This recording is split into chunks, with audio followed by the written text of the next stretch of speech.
Where shall we go today? Where shall we go? Where do you want to go today? Let's go to Morecambe. Morecambe was not named officially until 1889, where some hamlets, Poulton, Bear and Torrisholme, were merged together to form Morecambe. In 1846, the Morecambe and Harbour Railway Company was formed to build a harbour on Morecambe Bay, close to the fishing village of Poulton-le-Sands, and by 1850, a railway linked to Skipton, Keighley and Bradford. The settlement started to be referred to Morecambe around about 1889. Morecambe was a thriving seaside resort in the mid-20th century. It had the largest pontoon resort in the country. Pontoons closed in 1993. Due to the railways, Morecambe attracted more tourists from Yorkshire than from the local area, including Bradford. This gave Morecambe the nickname of Bradford by the Sea. Between 1956 and 1989, it was home of the Miss Great Britain Beauty Contest. Morecambe had two piers that were lost, one in 1997, and Central Pier was damaged in 1933 and removed in 1992. Noel Edmonds and Mr Blobby opened Crinkly Bottom attraction in Happy Mount Park, but it closed 13 weeks after opening. There was a Blobbygate scandal which ensued financial disaster after a project visitor numbers did not materialise. It led to legal battles between Lancaster City Council and Noel Edmonds. The closure of Bubbles Morecambe swimming pool and the Frontierland soon followed. Morecambe was selected by the RNLI as the location for its first active life-saving hovercraft. One of Morecambe's most famous landmarks is the statue commemorating one of its most famous sons, Eric Morecambe. Another one is the partially renovated Victoria Pavilion on Morecambe Winter Gardens. This was once a venue for swimming baths, a grand theatre, restaurant and a ballroom. Morecambe once boasted two fairgrounds, a small one to the north of the railway station which closed in 1980s, and Frontierland which closed in 1999. The last remaining landmark was the Polo Tower, which was demolished mid-2017. The Midland Hotel is an Art Deco hotel by the seafront. It contains interior design and art pieces by artist Eric Gill. In 2009, it went under a £7 million restoration. That's all well and good, but we're here to have some fun. Morecambe is a town of two harbours, apparently. You got a town centre and you got a promenade. Now, as we know from a couple of other places we've been to, the winter tax seems to be a bit of a problem still. Even here in Morecambe, because they built a church but without any windows. So instead of windows, what they've done is they put boards up there and then they painted pictures on them. Sadly, the pictures have fallen off. But either way, very impressive. Winter tax, up yours. It's got an extensive railway station. I just missed the train though, damn. Weirdly, a lot of people seem to think I like a nice big cock. But to be fair, this is a very nice big cock. And I do like it, so there you go. I like modern cars as well, like that one there. Frankie's and Benny's is temporarily closed because of the COVID outbreak. I fear it's a bit more than temporary. Yeah, I don't think they'll be selling burgers here anytime soon. Although these buildings are 3 stories high, they're only the height of normal 2-storey buildings, and that's because they were built by the Welshes. Because the Welshes came here to Morecambe to actually have holidays and things like that because they didn't like it in Conwy.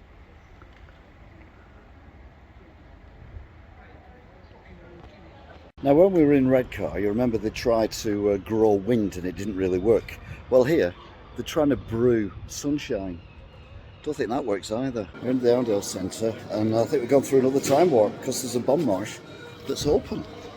It's bonkers. And they're also selling the latest technology as well, which is vinyl records. Newest thing going apparently. That's easily one of the least busiest shopping centres I've ever been into. And I live in Wigan. They've even got a Peacock's. Sadly, it's open at the moment. There's always room for afters apparently. I wouldn't know. One of my favourite bands though was the Talking Heads, and that there is named after one of the Talking Heads songs. Brilliant. God, these shops seem to be everywhere. They're almost nationwide. It's a rather unfortunate name for a shop, isn't it? Trev's Tackle. I don't want to say that. Possibly one of the best game shops in the area. Obviously it's not as good as mine, but at least it's open, which is more than mine is at the moment. Not too bad. Small and beigey. Bit like my brain. Potty-roos. Kangaroo potties. Not much of a demand for it around here, I wouldn't have thought. But you never know. As you walk off the prom, you end up immediately, pretty much, if you're not in the town centre, in residential. And you have to be careful because cars come around here very fast and could run you over. We've got more of the Welshy cottages. They were only built last year, but they've aged well because of the sea salts. That's the salt that's in the air because of the sea, because the sea's got salt in it, just in case you didn't know. You see here a door and you're like, well, that's not too bad, but it's actually on a step. So if I stand on the step, I can't get in because I'm too tall, because I'm only a bit Welshy, not completely Welshy. I'm not saying the Welshes are, you know, tight horses, whatever, but they wouldn't even have a door each. They sooner share because it's cheaper. Brilliant. Just heard a couple of guys there holding up a bottle and going, oh, it's just powder but in liquid form. Brilliant. Now, I've seen plenty of lighthouses around. One was only about 15 years old, I reckon, so not that old yet. But what happens when they do get old and they get retired off? Well, not to worry, because here they've got a lighthouse care home. It's nice, isn't it? Because this area was built by the Welshes, they don't have churches around here, they have chapels, and this is a lovely chapel, which was built, I think about 1812, which was, what, nearly 6:15 last night.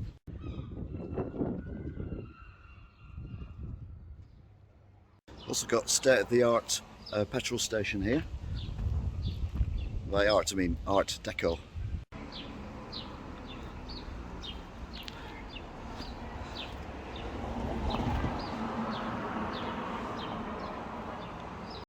Behind me is one of the original ventilation shafts for the Underground Railway that took people directly to Welshyland. The view of the coast is quite impressive, as you can see. You can actually see, if you look very carefully in the distance, it's a good clear day today, you can see Everest and other famous mountains as well, including Ben Nevis and I think the Great Orme as well. Although I'm not sure which is which, because let's be honest, it's just a big lump of rock, they all look the same to me. Talking of big lumps of rock, you have to be careful here because the beach is full of rocks.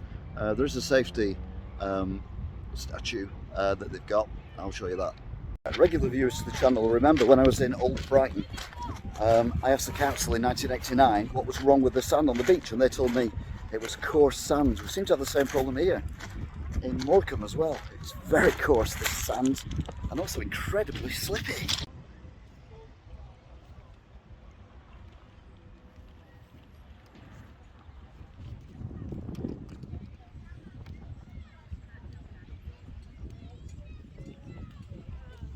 If you watch a lot of TV drama, you may recognise this because it was on the telly not long ago. It was a cop show. It was filmed here in Morecambe called The Bill. Sadly, I think it's coming back. If you win the lottery, you can do a lot worse than come here because you can use your jet skis wherever you want, as long as it's on water. That's the only criteria.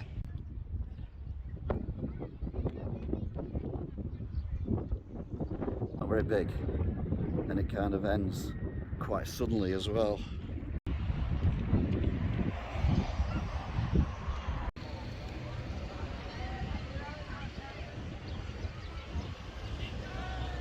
Behind me is a recreation of the scenery that you can see behind, where it lists things like Great Orme, Everest, the Eiger K9, all that kind of stuff as well. Although I don't know what Doctor Who's dog's got to do with anything. I've no idea what it is with holiday towns, but they do seem to have a liking for a nice clock tower. Although this one says midday, and it's definitely not midday. If it was midday, I was still in bed at midday, so it's definitely not midday. So I think it's wrong. Although it's right twice a day, to be fair.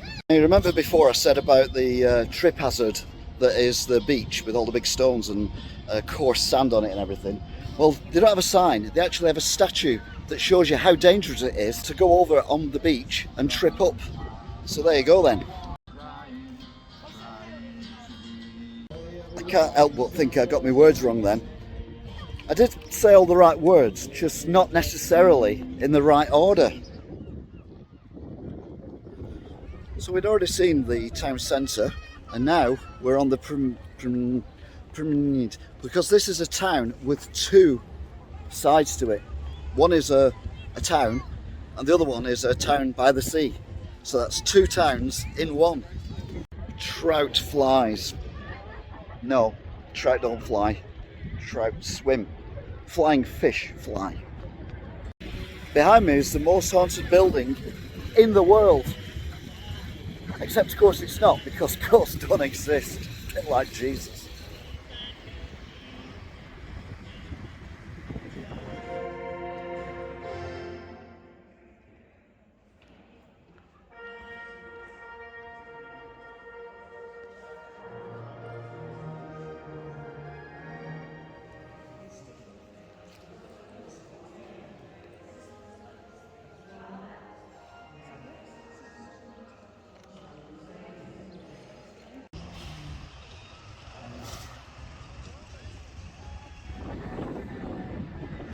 For many years, Morecambe has been waiting for, well, the money to actually do and make an area that's going to be fabulous for Morecambe.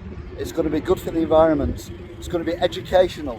It's going to be all about the animals and the fish and everything else. And amazingly, they've already built it. Damn, that's good. You can tell they're twinned with Old Brighton because they've even got some of the stolen palm trees, although they're not doing as well, to be fair. I'm not saying it gets windy here in Morecambe, but these poor birds here, the starlings, they're all stuck to the fence. They can't get off because the wind's that strong. You can hear them murmurating if you listen very carefully. The walkway behind me was built in Romanian times, when the Romanians come here to conquer England in like 25 BC, and it basically takes you all the way to Italy, where they came from.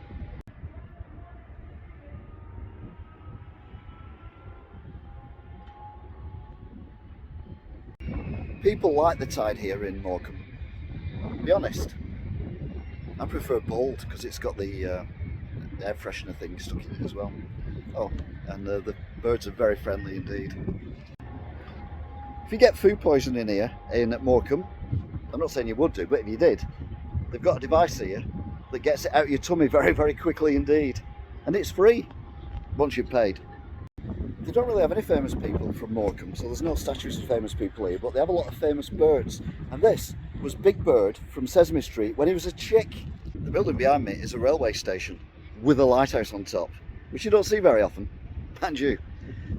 It doesn't see many trains either, because the trains stop 2 miles that way.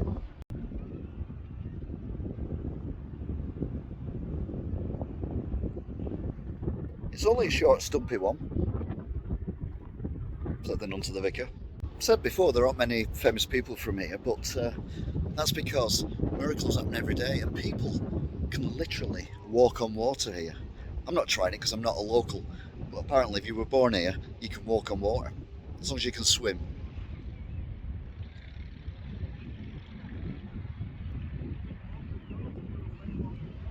More famous birds from Morecambe.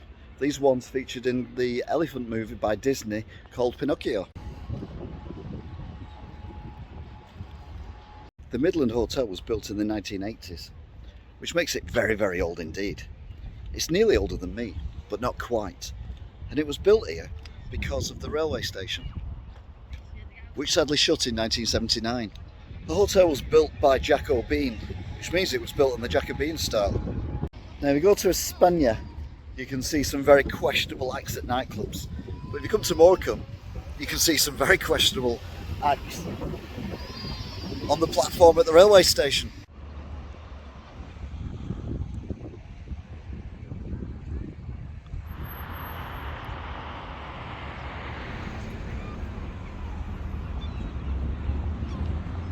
If you want to look at some bad letter spacing, you can do a lot worse than come here, because that is shocking. This building was obviously built by Victorians, as you can tell by the canopy above my head, because only Victorians ever built buildings with canopies, so that must date it to at least 18 years ago. I'm stood by the zoo at Morecambe, and at the top of the hill there you can just about make out where they keep the blobbly bub.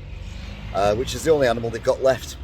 Sadly, it's not out at the moment. If you like looking at pictures, you can do a lot better. Well, you just do a lot better. I'll be honest, they're not great. Don't remember them painting this picture of me, but to be fair, I was asleep at the time. To be fair, I didn't know Adam Lambert had been to Morecambe. It's actually quite educational, this wall. I feel like I'm in a song because I'm under the boardwalk down by the sea, which is one of my favourite songs ever. It's Duran Duran's View to a Kill. If you want some indoor pursuits, you can do a lot worse than walk all the way down here and go to the Laser Quest. Although sadly it's closed at the moment due to the fact that they forgot to turn the lasers down and it destroyed the building. Oopsie! Morecambe is famous for having the widest promenade in the world, and it gets wider every 10 years because the sea keeps going out despite global warming. So by this time next year it's going to be another 10 metres that way, and then eventually you'll be able to just walk across to the beautiful mountains over there. So there you go, Morecambe's widest ever, every year, boardwalk. No, it's not a boardwalk, it's a promenade.